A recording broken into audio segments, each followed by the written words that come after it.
Bienvenidos, bienvenidas. Estamos en los conversatorios de la periferia al centro de la Universidad Latinoamericana de las Periferias.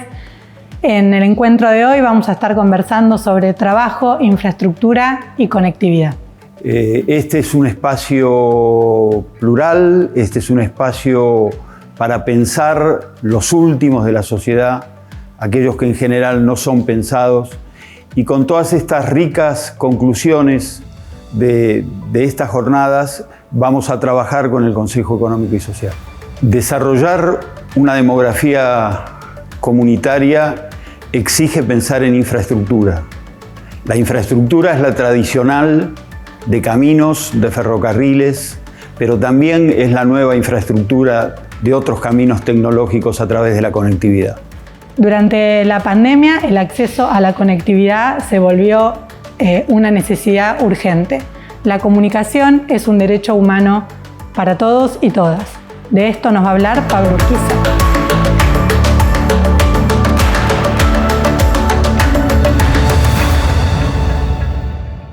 En primer lugar, poder plantear desde dónde afirmamos nuestras convicciones en términos de lo que significa hoy el acceso a la conectividad como básicamente el derecho humano a la comunicación, un servicio de interés público, un bien público que hoy se encuentra en tensión y en discusión por este carácter, y también como un servicio público esencial y estratégico. Así lo pensamos, así lo concebimos, y también lo pensamos desde una dimensión que tiene que ver con nuestros valores, con nuestras convicciones. Lo pensamos en términos de caminar hacia una soberanía tecnológica que también acompañe nuestra independencia económica y que también se enmarque en procesos de inclusión social, que en este caso también es la inclusión digital, que desde el Estado es el lugar desde donde estamos trabajando y desde donde concebimos la posibilidad de fortalecer las políticas públicas en materia de conectividad. Hemos podido ver cómo aquello que ni siquiera era una preocupación, porque si nos retrotraemos hace un par de años, la conectividad para las villas y los asentamientos era algo que estaba fuera de la discusión pública, no había empresas dispuestas a invertir y no había un Estado que promoviera esa inversión. Hoy hay un Estado que promueve la inversión y hay empresas interesadas en poder desarrollar conectividad en los barrios del RENAVAP. Creo que hoy ya no se discute que la conectividad forma parte de la infraestructura básica que requieren nuestras comunidades rurales, nuestras comunidades de pueblos originarios, los barrios más empobrecidos de nuestro país. Creo que hoy es el agua, es la luz, pero también es el asfalto y también la conectividad, ¿no? Creo que hay que pensar que hoy cuando se urbaniza un barrio, cuando cavamos para poner la conexión de agua, creo que también hay que poner el tritubo para poder poner la fibra óptica. Creemos que hay que fortalecer la conectividad del sistema público, de las escuelas, de las universidades, de todos los estamentos del Estado, de las instituciones de salud, de seguridad. Estamos trabajando también en un proyecto de conectividad de los parques industriales para mejorar la producción, el empleo. Queremos que siga permitiendo que los más pobres de nuestra patria, los más postergados, puedan pensar en grande, acceder a los bienes en igualdad y en justicia para poder tener una sociedad más igualitaria y que en materia de conectividad también podamos imaginarnos una sociedad con una brecha cada vez más pequeña.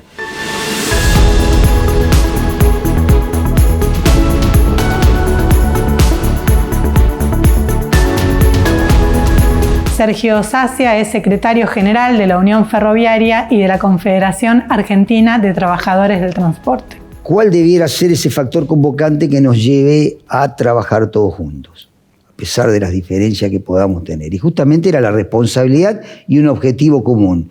Y ese objetivo común es ponernos de acuerdo de que tenemos que debatir un proyecto integral de desarrollo del transporte que no haga competir, por ejemplo, lo que se habla siempre, el camión con el tren, o viceversa, sino que busquemos la complementación en ese sentido. Y la complementación con el puerto, con las vías navegables, con el sector aéreo. Y nos pusimos a trabajar en ese sentido. La verdad que en la Argentina yo no recuerdo que se haya hablado, que se hable de qué modelo de transporte integral necesita un territorio tan extenso como nuestro país. En donde los ferroviarios decimos, el ferrocarril debe ser la columna vertebral de transporte. Lo es en los países desarrollados del mundo, ¿por qué no acá? Pero lógicamente sin olvidar cada uno de los otros modos de transporte, en donde una Argentina que está inmensamente poblada en el Gran Buenos Aires y en el Gran Rosario, digamos, y que seguramente si desarrollamos la integración del transporte podemos también repoblar la Argentina de otra manera, donde la necesidad de vivienda es primordial y la necesidad de empleo es primordial. Porque si apostamos fuertemente al desarrollo del transporte y a la articulación de los distintos modos, tenemos muchas bondades que podemos o beneficios que podemos lograr. La generación de empleo, la posibilidad de que se desarrollen las economías regionales. Si uno transforma en política de Estado claras qué modelo de transporte necesita la Argentina, qué ferrocarril necesita la Argentina, podemos claramente traspasar los gobiernos y apostar al desarrollo que necesita el país. Nosotros dijimos cuando cerramos el Congreso de la CAT, en donde coincidimos todos los compañeros y las compañeras de los distintos sindicatos, vamos a trabajar, vamos a vincularnos con el Estado, vamos a llamar a todos los sectores, vamos a compenetrar al sector empresario, porque a este país lo ponemos de pies entre todos y las diferencias hay que dejarlas a un costado si creemos realmente un desarrollo integral de nuestra querida Argentina. Yo creo que hace falta un gran pacto social en la Argentina, que esté superador así los ferrocarriles funcionan, así las rutas, así la conectividad o algo de eso.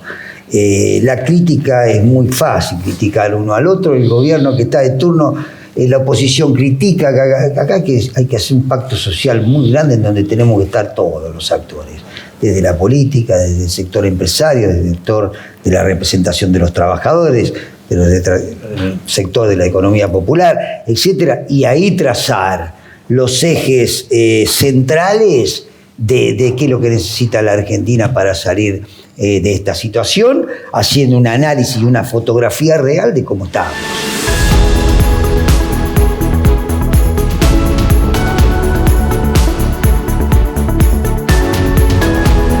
Gabriel Catopodis es el actual ministro de Obras Públicas de la Nación. Sin duda tenemos que volver a armar el país, tenemos que volver a juntar las piezas, los pedazos de esta nación y reconstruir y reparar mucho dolor, mucha angustia de la gente, pero también un sentido de país de mediano plazo, ¿no? Siempre estamos en esa tensión de la agenda de coyuntura, lo inmediato, lo que tenemos en el día a día y que son las preocupaciones cotidianas de la gente, pero al mismo tiempo, y quienes tenemos responsabilidades institucionales, la necesidad de poder levantar la mirada y construir una visión un poco más esperanzadora y fundamentalmente más de futuro de cómo sigue la Argentina, ¿no? De cómo sigue la Argentina después de esta pandemia, de cómo sigue esta Argentina más allá de las coyunturas políticas.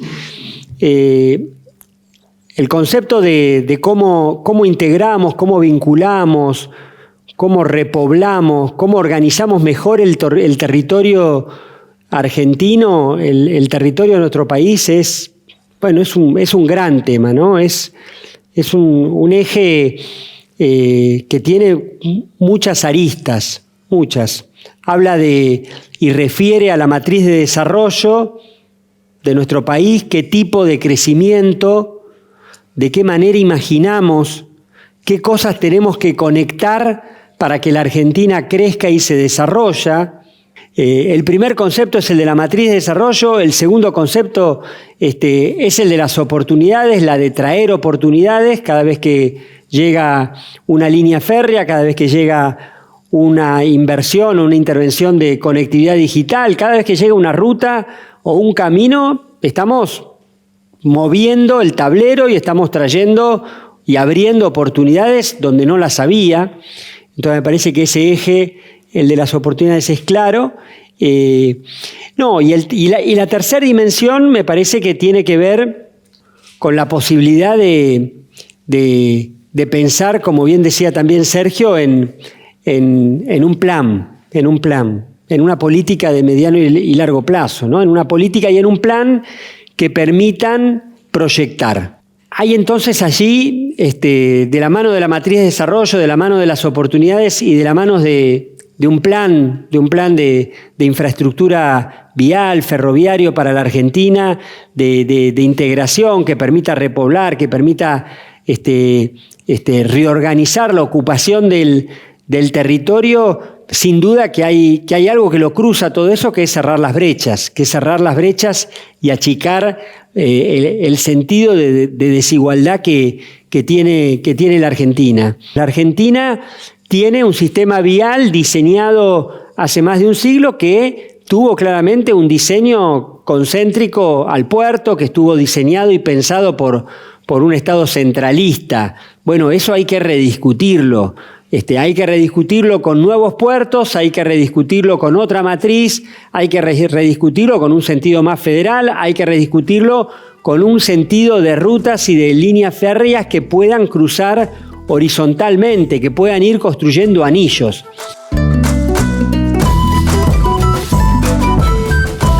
Funcionarios del Estado, ministros, sindicalistas, representan la metáfora de esa construcción común de un proyecto de país.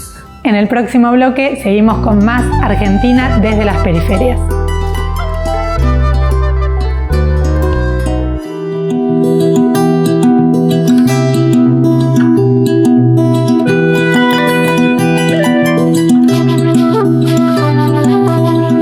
Millones de trabajadores y trabajadoras trabajan en la economía popular en toda nuestra patria. El Estado no puede desconocer esta realidad y debe sentarse con el sindicato de esos trabajadores a ver caminos comunes para mejorar su condición.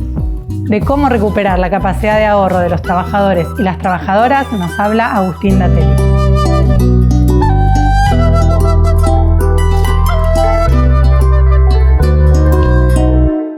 Yo entiendo cierta discusión que hay a partir de la necesidad de un nuevo acuerdo con el Fondo Monetario Internacional y estas cosas, que empieza a colarse en ese debate de no tenemos programa económico porque no es el que el Fondo Monetario pretende, etcétera, etcétera.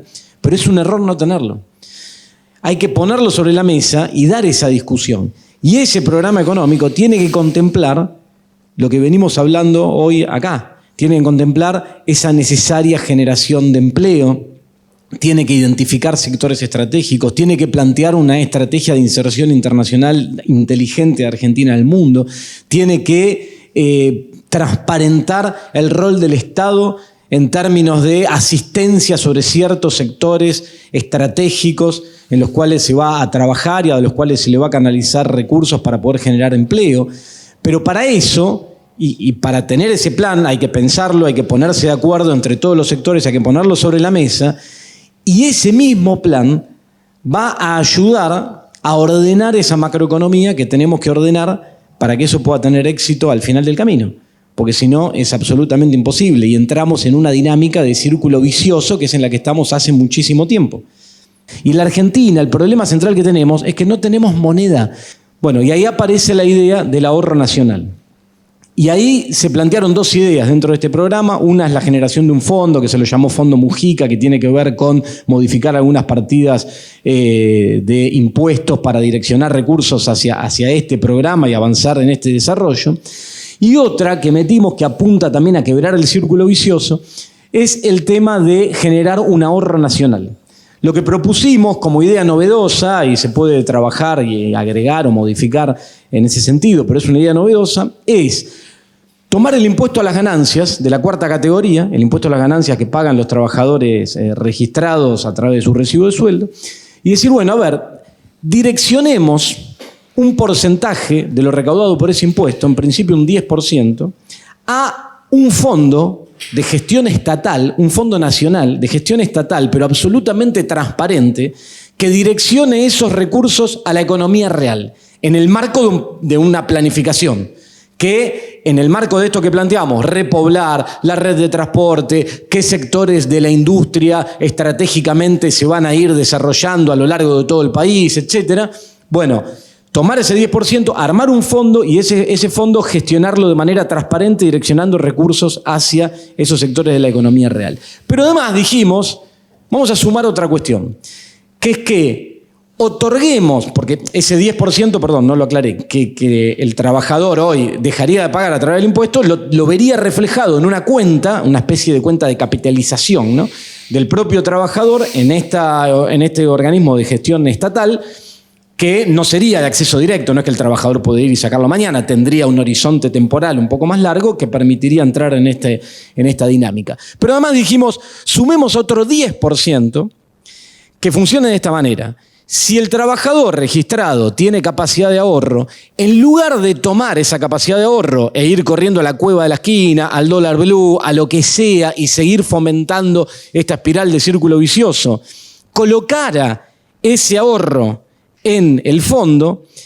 se le reconoce un 10% adicional del impuesto a la ganancia de la cuarta categoría en ese mismo fondo. ¿Se entiende? O sea, vamos a poner números redondos para que se entienda. Pongamos que el tipo paga 100.000 pesos de impuestos, ¿no? Una locura, pero digo un número grande. 10.000 van a la cuenta de capitalización, ¿sí? Si el tipo ahorrara 10.000 pesos, tuviera la capacidad de ahorro por 10.000 pesos y los pone en el fondo, se le reconocen 10.000 adicionales del impuesto. Entonces, habiendo él puesto sus 10.000 pesos de ahorro, ve reflejado 30.000 en esa cuenta, a la cual va a tener acceso en algún horizonte temporal, y además está planteado ahí en el trabajo que haya diferentes modalidades, con algunas con un plazo un poco más largo, otro un plazo más corto. Ahí juegan, bueno, las tasas de interés, los destinos de esos fondos, etcétera, etcétera. Paula Valmedina es doctora en Ciencias Sociales y especialista en cuestiones de trabajo. ¿Qué es la economía popular? ¿No? Una gran discusión de este último tiempo. Y en principio decir que es un término que un sujeto colectivo que se organizó, se dio a sí mismo, y que hoy puede ser reconocido a través de una sigla, que es la Unión de Trabajadores de la Economía Popular, la UTEP. ¿Y que lo utiliza para qué la idea de economía popular? Bueno, en principio para describir una realidad muy extensa del mundo del trabajo. ¿Qué característica tiene? Que es diferente a la relación laboral clásica, tradicional, y que tiene una producción de bienes y servicios no regida exclusivamente por la lógica del mercado. En este sentido, uno podría sostener que el trabajo es mucho más que el empleo y la economía también es mucho más que la economía mercantil. Así es como la OIT desde la década de los inicios del 70 habla del sector informal y construyó decenas de formas de medirla y de caracterizarla. Así se habla de las economías comunales o comunitarias, de la economía doméstica, de la economía formal, de la economía informal. Es decir, hay una amplia, prolífica debate que tiene, ¿cuánto es eso? 5 décadas aproximadamente, o 6 décadas, donde, más allá de las diferencias, ¿qué conclusión común hay? Una muy importante es que efectivamente ahí hay otro mundo del trabajo, ese es otro desempleo en todo caso, esa fue otra de las formulaciones que se hizo. Y la segunda caracterización muy importante es que todas esas economías que podemos nombrar así, economía comunitaria o popular en nuestro caso, economía formal, economía informal, economía doméstica, están interrelacionadas entre sí. No son economías en paralela, sino que están fuertemente vinculadas. Porque efectivamente lo que comienza a pasar con los trabajadores que habían quedado inicialmente y se autoidentificaban con la idea de desocupado y despedido, empieza a haber lo que uno podría llamar una rebelión subjetiva, ¿no? Una rebelión profunda de las estructuras de la identidad. Una capacidad para rechazar esta idea de que somos población sobrante para gritar articuladamente somos lo que falta, ¿no? Que es como la gran consigna que aparece ya en el Teatro Verdi en 2010, bueno, en distintos momentos. Un tercer elemento que me parece que también es muy importante destacar es el proceso de organización de territorialidad y de gremialidad. Y eso implica la reorganización del trabajo y del tejido comunitario en términos generales. Entonces ahí encontramos, cualquiera que va y que conoce un barrio, sabe que uno entra a un barrio y aparecen las cooperativas, las panaderías, los lavaderos de autos de las organizaciones, los comedores, los espacios de cuidado de la infancia, las plantas de reciclaje y recuperación. Es decir, aparecen una enorme multiplicidad de trabajos. Y esa combinación de gremialidad, de territorialidad, de trabajo y de tejido comunitario quizás es una de las cosas más ricas de este fenómeno extraordinario que es la pobreza en movimiento. Los trabajadores de la economía popular no tienen derechos elementales como el derecho a las vacaciones, el derecho a licencias por enfermedad. Es decir, el conjunto de derechos que tienen los trabajadores asalariados registrados son los que carecen este otro conjunto de trabajadores. Entonces hay que reconstruir ese sistema de derechos y hay que pensar de qué modo se redistribuyen entre estas economías que están interrelacionadas del modo que antes comentaba, la comunal, la popular y la formal, recursos para reconocer el valor que producen estos trabajadores y en ese sentido la política del salario básico y la política del salario social complementario me parece a mí que son instrumentos muy importantes. Claudio Moroni es abogado y actual ministro de Trabajo de la Nación. Primero, Argentina tiene una larga historia de desencuentros políticos que terminaron después, visiones absolutamente distintas de lo que entendemos como modelo de país, que es gran parte del fenómeno que explicaba el compañero economista de los desastres económicos que padecemos cíclicamente. O sea, la restricción externa empezó en el 52. En el 52 tuvimos el primer atisbo de la restricción externa. El general trató de resolverlo con el famoso Congreso Argentino de la Productividad, que algún día lo reeditaremos y no funcionó. O sea que es un fenómeno que ya es cíclico, pero es consecuencia de desencuentros políticos. Tengo absolutamente claro que ya no hay una sola forma de trabajo. La realidad es que esto de pensar que vamos a resolver el problema de la gente con empleo dependiente, con el modelo fordista de la década del 70, no nos va a resultar porque no va a haber. O sea, la realidad es que no va a haber más. Argentina todavía tiene una ventaja respecto de los países desarrollados, es que queda tantas cosas por hacer que ese empleo fordista típico, regulado por la Ley de Contrato de Trabajo, tiene muchas posibilidades de crecer mucho. Tenemos problemas de infraestructura, los problemas de logística que comentaba son enormes los problemas de logística que tenemos. Tenemos millones de hectáreas cultivables sin cultivar, somos un país que tenemos agua dulce como para tirar para arriba y no la usamos. O sea, tenemos infinidad de cosas como para que los modelos productivos tradicionales crezcan. ¿Que van a alcanzar para resolver todos los problemas? No. La realidad es que esto es un fenómeno que lo vemos en el mundo. Con lo cual, los otros modos de producción requieren también nuestra atención. De hecho, lo reconozco tanto que con Paula discutimos y resolvimos el tema de darle a la organización del trabajo social, trabajo de economía popular, las mismas prerrogativas y características que un sindicato.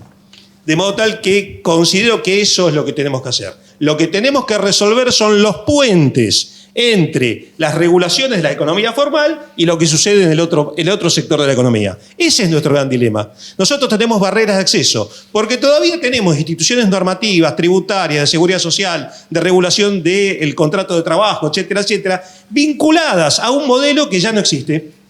Nos quedamos en un periodo y con lo cual esas regulaciones que tenemos, en gran parte muchas de ellas tributarias, yo escuchaba a los compañeros que tienen los problemas para facturar, para demostrar sus ingresos, etcétera, esas son regulaciones tributarias. Tenemos regulaciones tributarias como si todos los modelos productivos fueran los que estamos acostumbrados o los que teníamos en la década del 70, y hoy ya no son esos todos los modelos productivos. Y la verdad que ahí tenemos una deuda, que es que tenemos que ajustar esos esquemas que alguna vez funcionaron a un esquema nuevo que requiere otro tipo de regulaciones que reconozca todos estos modelos de actividad. Acabamos con tema política de ingresos, con el tema del famoso salario. Yo creo que mientras haga falta sistemas de asistencia focalizadas y temporales, hay que darlas. O sea, soy absolutamente convencido de que si algo no tuvo el Estado argentino ni va a tener este gobierno, son políticas crueles. Políticas crueles de dejar gente sin nada. Ahora, estratificar la situación en un sistema de ingresos universales, de salarios universales de tipo, sigo sin estar de acuerdo. O sea, creo que tenemos que... No, lo primero que no nos podemos resignar es a que todo el mundo se incorpore de algún modo en las distintas formas de trabajo. Cuando yo hablo de trabajo, no hablo de trabajo registrado o salario formal, sino en las distintas formas de trabajo, y tenemos el deber desde el Estado de ver cómo que hacemos que esas distintas formas de trabajo tengan protecciones adecuadas. El sistema de... mal llamado, digamos, formal, el sistema actualmente de producción no va a desaparecer, y el sistema de economía social, etcétera, etcétera, es un fenómeno que tampoco va a desaparecer, porque aun cuando tengamos una suficiente capacidad, una fuerte capacidad argentina para hacer crecer lo que llamamos el sector formal, tenemos millones de cosas por hacer, ese nunca va a ser suficiente. Entonces lo que tenemos que generar son instituciones adecuadas para que ambos sectores coexistan, participen de la actividad en igualdad de condiciones, tengan tributación adecuada, registración adecuada, formalidad adecuada, de modo tal que la formalidad no sea una barrera de acceso, que es lo que termina sucediendo. Los sistemas de formalización terminan siendo barrera de acceso, y eso es lo que estamos tratando de ir eliminando. Hay un proyecto muy interesante que está trabajando la FIP respecto del monotributo que tiende a esa cuestión. Y esto solo se puede hacer, insisto, en un marco de una estabilidad política. Que le dé la estabilidad política se requiere porque un programa de desarrollo tiene que tener legitimidad social. O sea, un programa de desarrollo no puede ser llevado a patadas. Tiene que tener legitimidad social. De modo tal que requiere una serie de acuerdos que hoy todavía no lo estamos logrando.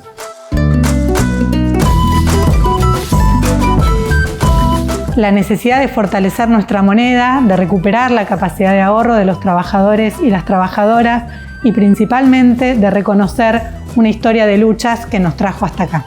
En el próximo bloque vamos a compartir estas ideas con el Consejo Económico y Social.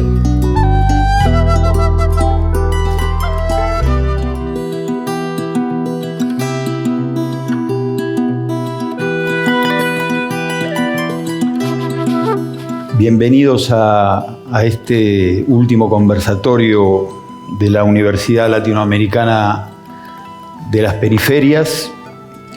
El cuarto, los tres anteriores tuvieron como ejes el trabajo con derechos, repoblar la patria, desarrollar una demografía comunitaria. Así que agradecemos a los compañeros, las compañeras que hoy nos acompañan, que desde hace mucho tiempo vienen trabajando estos temas del trabajo como ordenador social, la importancia de la agenda de tierra, techo y trabajo, las tierras fiscales con fines productivos, la urbanización de barrios populares, los lotes con servicio y tantos otros que iremos desarrollando en el conversatorio de hoy, que también coinciden con las claves que ustedes han fijado del Consejo Económico y Social. Primero los últimos, el bien común, el foco en el futuro, de lo simple a lo complejo, el principio de subsidiariedad. En estos tres conversatorios salieron cuestiones realmente muy interesantes, muy potentes, muy urgentes, que las sintetizo en dos, las sintetizamos en dos.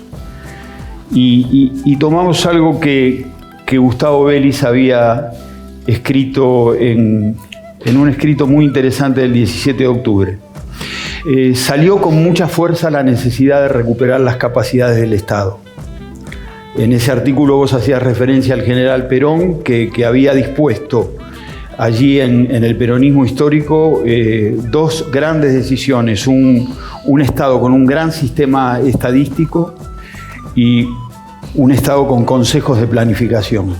Los compañeros y las compañeras que han hablado en estos 3 conversatorios previos han dicho que había una carencia de espacios de concertación común.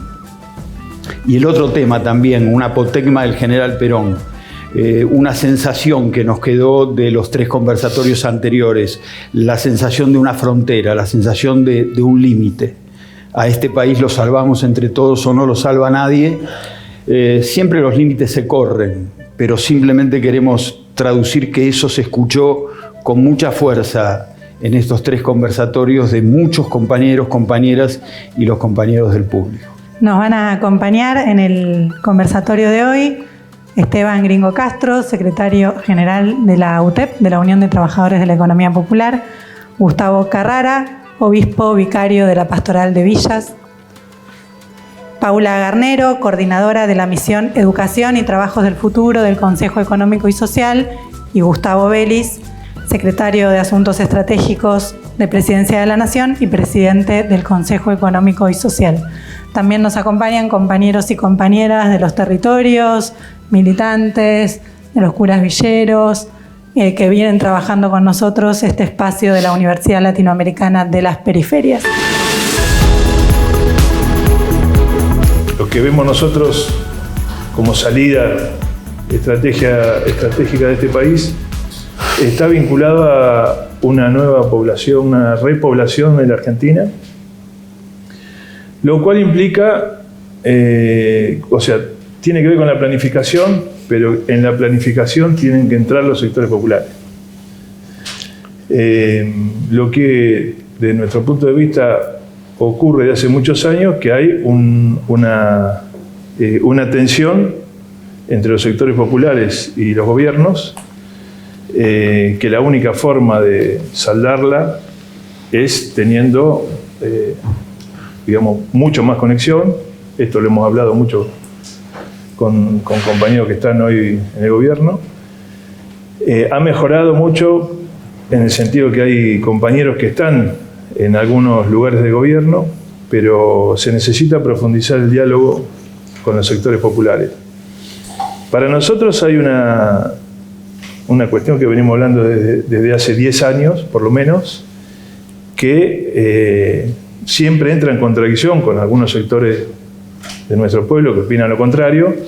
Para nosotros el sistema actual, capitalista a nivel mundial, por su avance en la concentración económica y el avance tecnológico, nos deja sin la formalidad del trabajo, no sin trabajo, porque hemos sido capaces de crear nuevas formas de trabajo vinculadas al hacer comunitario, ¿no?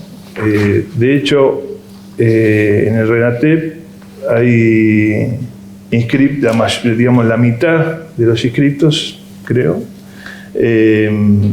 la mitad de los inscriptos son de la rama sociocomunitaria, que es lo que construye comunidad y a la vez genera trabajo.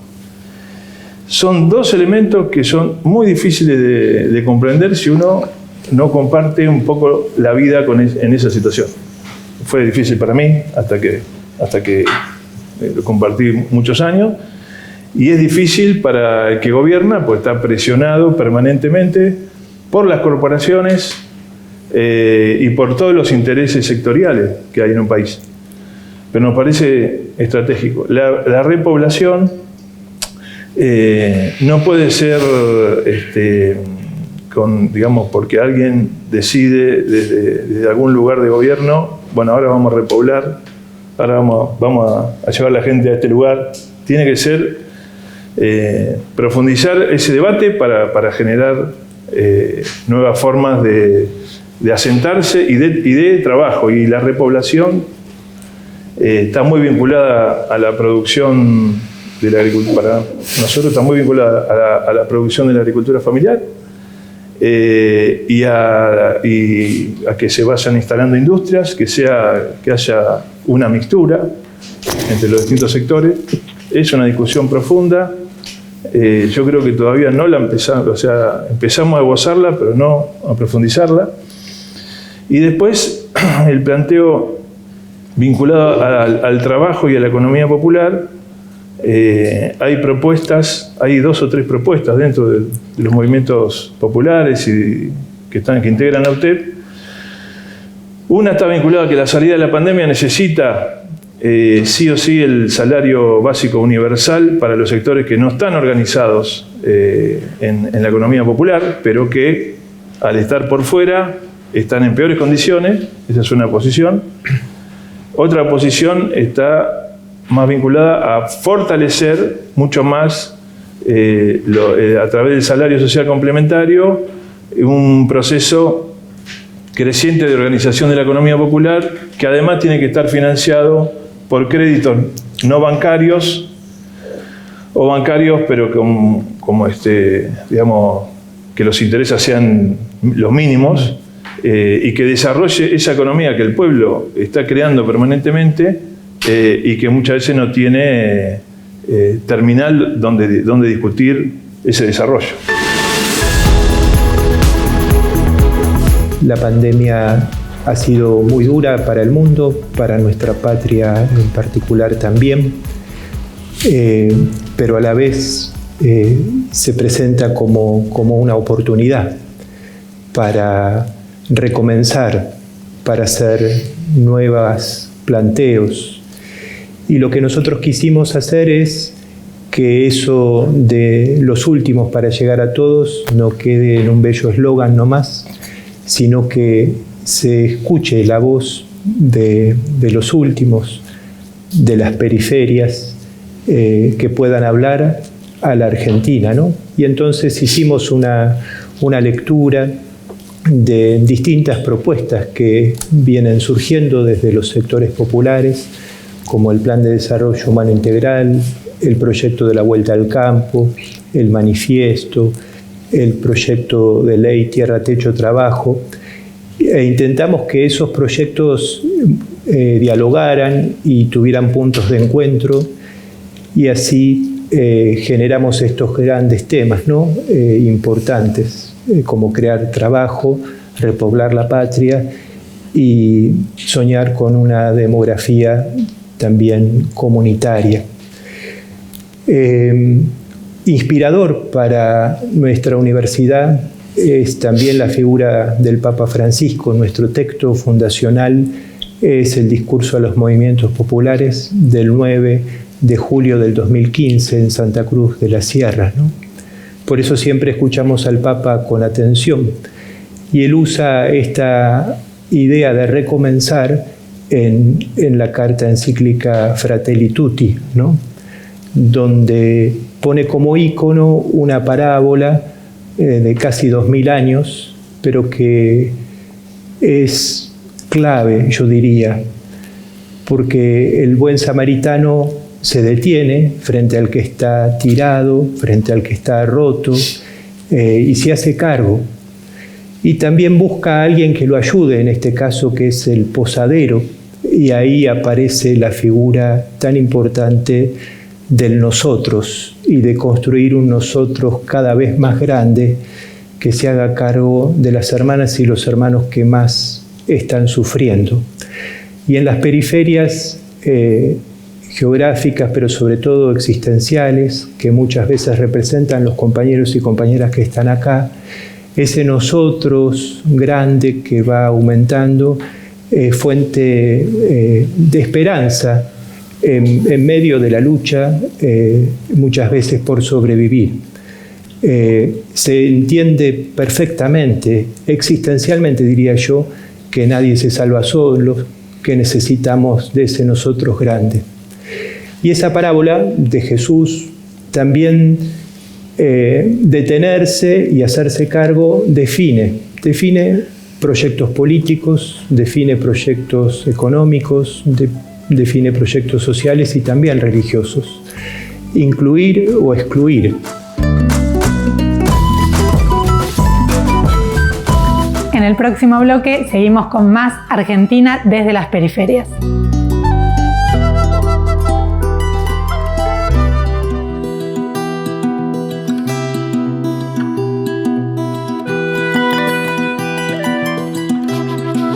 El problema básico que yo percibo en la situación de la Argentina hoy es un problema de implementación.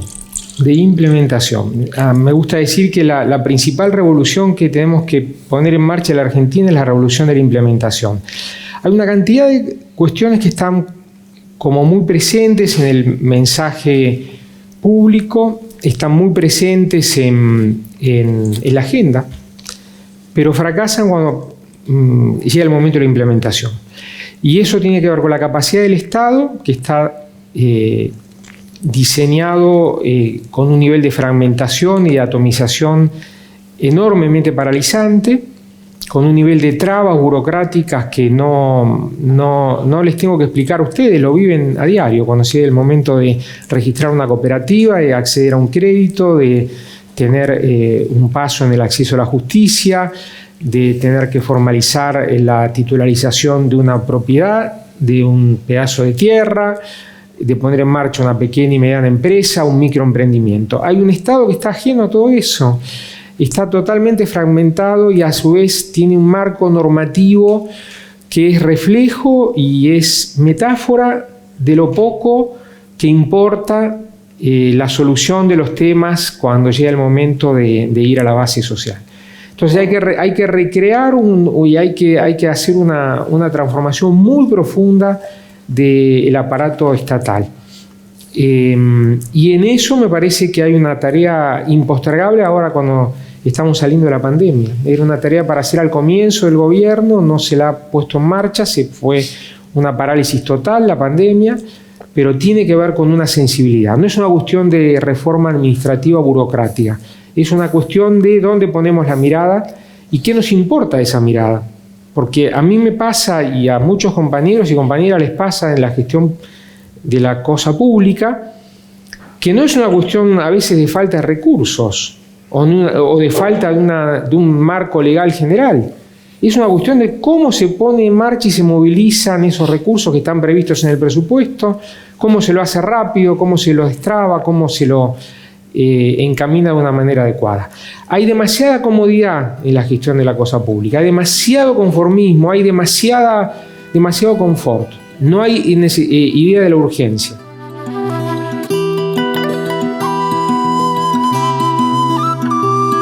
Si no trabajamos urgentemente en cerrar las brechas de habilidades entre las personas, en cerrar las brechas en la concentración de la tecnología, en regular los mercados laborales que están cambiando por el avance tecnológico, las desigualdades van a seguir profundizándose. También creemos que hay que despertar vocaciones tecnológicas en todos. Incluso hay que trabajar con los docentes para mejorar sus competencias tecnológicas y sus capacidades de generar estas vocaciones en los chicos. Y hay otra cuestión que nos parece importante que tiene que ver con empezar a monitorear de cerca el cambio tecnológico y su impacto en el mundo del trabajo y la educación. Así que nosotros estamos trabajando con esta agenda, que no es la única, por supuesto. Ahora el Ministerio de Educación está muy preocupado por recuperar a aquellas personas a los chicos que se cayeron del sistema educativo durante la pandemia y ha hecho de esto un eje en sí mismo, pero también estamos pensando en repensar el secundario, que el secundario es un nivel educativo que está dejando a muchos caídos, ¿no?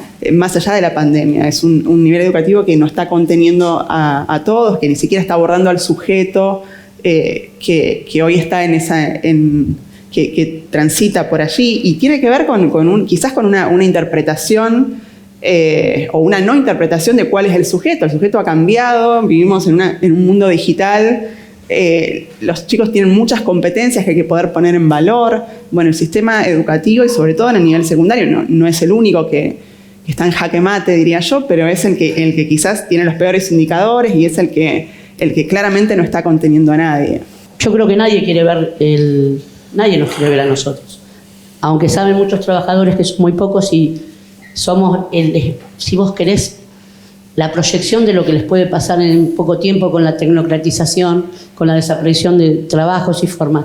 ¿Cómo atacamos eso? ¿Cómo hacemos para que no se amplíe? Me gusta que se haya tocado el tema de volver al campo, porque Argentina tiene poca población rural, 7-8%, y cada vez va a haber menos, cada vez más máquinas, pero con menos gente, con menos pueblo dentro trabajando, y eso me parece que tiene que ser una política pública de generar justamente eso, ¿no? Arraigo rural para que se siga evitando que la gente venga a poblar los barrios, las villas miserias, generando,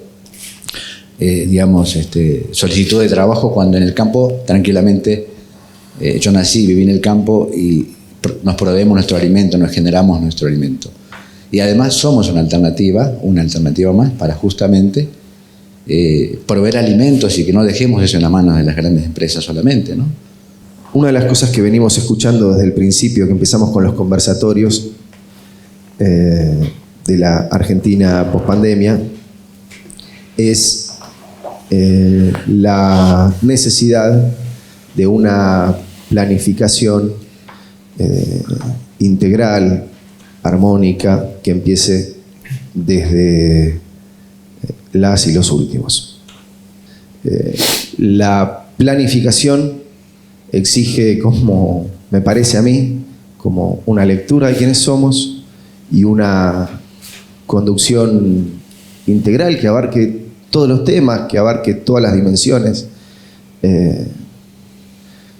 Me parece que ese problema local de la implementación en lo chiquito también se corresponde con un problema en lo macro. Me da la impresión como... Creo que la intelectualidad tiene que empezar a mezclarse con lo popular para que realmente llegue la política donde tenga que llegar, porque ahí hay un hueco grande entre... La diferencia es esto, que nuestros cartoneros no vendan el material y que se vayan el viernes a la casa sin plata, a mí no me deja dormir. De cómo se abarca el problema. El problema se abarca de la intelectualidad y no de la vivencia. Entonces, para mí, los equipos de trabajo institucionales tienen que estar, no sé si conducidos por la economía popular, pero sí consultados. Gringo, una reflexión. Vos decías antes, el capitalismo nos deja sin la formalidad del trabajo. Sí. No nos deja sin trabajo. Claro. Sí. ¿Un camino es encontrar alguna formalidad del trabajo que ya se está haciendo? Ese sería un camino. Son los derechos laborales, claro, son los derechos. Esa compañera que te dije hace un rato, ¿qué necesita? Por supuesto. Un comedor en condiciones, necesita recibir a la gente de determinada manera, necesita derechos laborales. Sus hijos necesitan el salario social complementario, necesitan irse de vacaciones, necesitan un aguinaldo. Eso, pero el trabajo ya está haciéndose. No hay ningún invento, y tampoco que nos inventamos el trabajo, digamos, es una definición que teníamos. Nosotros somos creadores. No es un invento, viste, que alguien vino. Somos creadores porque lo colectivo te permite crear. Y esas cosas para resolver los problemas es la creatividad del pueblo, lo que no se está teniendo en cuenta. Y lo que rompería de cuajo todo el sistema que Gustavo planteaba en relación a cómo es el comportamiento del Estado. Bueno, yo lo que subrayaría es la voluntad de la Fundación de la Universidad Latinoamericana de las Periferias de ponerse al servicio, ¿no?, de la organización popular, de ponerse a la escucha. Es lo que ha querido hacer de alguna manera como contribución a través de estos conversatorios, ¿no? Hay mucha vida que pelea por alcanzar dignidad y por alcanzar libertad en los sectores populares, ¿no? Hay muchas respuestas concretas a problemas y entonces se muestran caminos de cómo podría ser la integración sociourbana de los barrios populares, se muestra el camino de cómo abordar las problemáticas de los consumos y los cuidados de las personas. Se muestran caminos de cómo organizarse y a la vez estar en la lucha por sobrevivir, como hacen muchos compañeros y compañeras cartoneros, pero con una conciencia clara de que hay que cuidar la casa común para dársela luego a los hijos y a los nietos. Hay mucha vida que se organiza y eso es lo que nosotros queremos humildemente ayudar para que eso se vea, para que eso entre en la discusión y entre en la discusión pública también. Y creo que puede ser un bien para nuestra patria, ¿no? necesitamos generar caminos para la fraternidad y la amistad social. Y bueno, nosotros queremos contribuir a eso, ¿no? Hay una agenda también que tiene que ver con lo tecnológico, que a mí me gusta sintetizar el concepto justicia social tecnológica. Hay un debate que es mundial, lo acabamos de ver en el G20, cómo se establece un impuesto a las grandes corporaciones digitales, tecnológicas. Hay un debate que tiene que ver, que no es ajeno a la falta de sensibilidad de nuestras sociedades democráticas, con los algoritmos que fomentan odio, división, polarización, pérdida de atención en lo esencial, en nuestros corazones, en nuestra mirada, en nuestras cabezas.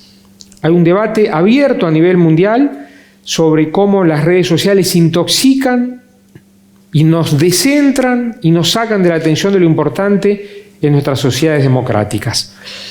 La importancia de incorporar lo digital como herramienta para la inclusión social y para la justicia social en la Argentina. Yo subrayo este tema porque si no hay un falso debate. Pensamos que lo digital solamente viene a excluirnos. Depende de lo que hagamos. Tenemos que convertir a lo tecnológico en una herramienta de inclusión en la Argentina, no de exclusión. Si no hacemos nada, va a acabar una fosa infinita de exclusión, de fractura y de polarización en nuestra sociedad. Si somos capaces de tener una mirada popular de lo digital, tenemos posibilidad de fortalecer el concepto de justicia social. Perón, cuando volvió de Europa y le dio las bases al peronismo en nuestro país, tuvo 3 elementos básicos en la cabeza. Tener buenas estadísticas, como decías. Tener buenas estadísticas. Hoy las estadísticas que tenemos en la Argentina son propias de otra era, no son propias de la era de la que estamos viviendo. Carecen de la herramienta digital y carecen de la estadística de la economía popular. Veía un estudio lindísimo que me mandaba Fabiola, que hizo la UMED con un conjunto de organizaciones, sobre cómo la economía popular contribuye a la riqueza del país. Eso no está registrado en las cuentas nacionales. Está invisibilizado. Gran tarea de la universidad, visibilizar el aporte de la economía popular a la riqueza nacional. Lo segundo que hizo Perón fue la planificación. Ahora, necesitamos una planificación distinta, no es la planificación solamente del Estado, como dice el compañero, es una planificación que escuche lo que está ocurriendo en la Argentina profunda, en la base social profunda, es una planificación participativa, expresiva, es una planificación de otra naturaleza. Y el tercer elemento, el general Perón hablaba de la tecnología como un elemento de integración vinculada a la ecología. Tecnología y ecología no son 2 elementos diferentes, son 2 elementos totalmente integrados. ¿Vamos a salvar el planeta? Si transformamos nuestro modelo de consumo, nuestras prácticas de consumo, nuestra atención, pero también si somos capaces de unir la tecnología al cambio climático. Bueno, hasta acá. Estamos, la verdad que muy satisfechos de este primer ciclo de conversatorios, podemos decirlo. Han quedado una gran cantidad de afirmaciones muy potentes, muy sentidas, también muchas dudas sobre el rumbo y de eso se trataba. Así que agradecemos a todos, a todas los que nos han ayudado a pensar, los expositores, los compañeros, las compañeras de las organizaciones. Algo que podría ser una síntesis que fue traída en todos los conversatorios. Para decirlo de alguna manera, si empezamos por todos, nunca vamos a llegar a los últimos. Aquí hay un desafío que alguno dijo, una nueva mirada, es un desafío metodológico, es un desafío ético y un desafío político, fundamentalmente. Si empezamos por los últimos, vamos a llegar a todos. Y ese me parece que es una de las síntesis de estos 4 conversatorios tan potentes que hemos pasado con ustedes. Muchas gracias a todos y a todas. Nos estamos viendo en el próximo ciclo. Adiós.